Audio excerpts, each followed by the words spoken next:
এর আগে সুপ্রিম কোর্টের তরফে যে নির্দেশ দেওয়া হয় যে এসএসসির পুরো প্যানেল বাতিল, তারই সাময়িক কিছু পরিবর্তন চেয়ে সুপ্রিম কোর্টের দ্বারস্থ হয় মধ্য শিক্ষা পর্ষদ এবং নিয়োগ প্রক্রিয়া যাতে সম্পূর্ণ না হওয়া পর্যন্ত 26,000 চাকরিহারা কাজ চালিয়ে যেতে পারে সে বিষয়ে মধ্য শিক্ষা পর্ষদের তরফে আবেদনও করা হয়, জানানো হয় সর্বোচ্চ আদালতে।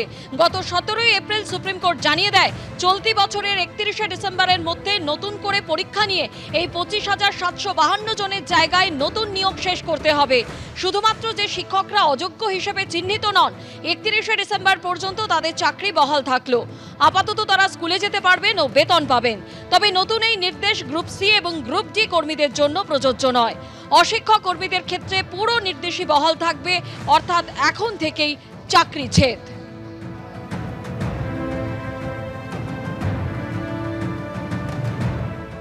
এর আগে গত 3রা এপ্রিলেই 26,000 চাকরি বাতিলের নির্দেশ দেয় সুপ্রিম কোর্ট। হাইকোর্টের নির্দেশই বহাল রাখে সুপ্রিম কোর্ট এবং সুপ্রিম কোর্ট যে নির্দেশ দেয় তাতে বলা হয় যারা অযোগ্য হিসেবে চিহ্নিত তাদের চাকরি বাতিলের সঙ্গে বেতনও ফেরত দিতে হবে।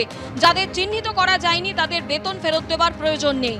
এখানে পুরো বাছাই প্রক্রিয়া কলঙ্কিত এবং সমাধানের বাইরে। বৃহত্তর পরিসরে জালিয়াতি হয়েছে, তা ধামাচাপা দেওয়ার চেষ্টা করার ফলে বাছাই প্রক্রিয়া অপূরণীয়ভাবে কলুষিত হয়েছে এবং প্রার্থী বাছাই প্রক্রিয়ায় বৈধতা এবং বিশ্বাসযোগ্যতা ক্ষুণ্ণ হয়েছে। দুর্নীতির জন্য গোটা প্রার্থী নির্বাচন প্রক্রিয়ায় ইচ্ছাকৃতভাবে আপোস করা হয়েছে।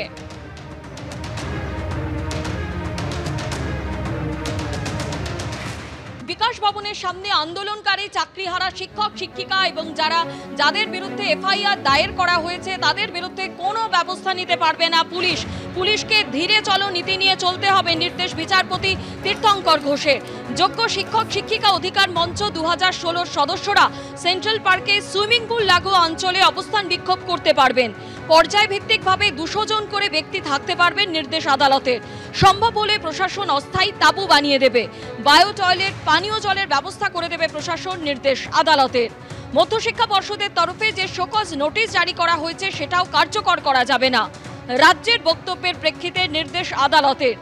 মঞ্চের তরফ থেকে 10 জনের নাম পুলিশকে দিতে হবে এবং ওখানে 15-16 দিন আন্দোলন করেছেন। আপনাদের প্রতি আমি সমবাথী, কিন্তু আমাকে তো সাধারণ মানুষের দিকও বিচার করতে হবে, বললেন বিচারপতি তীর্থঙ্কর ঘোষ।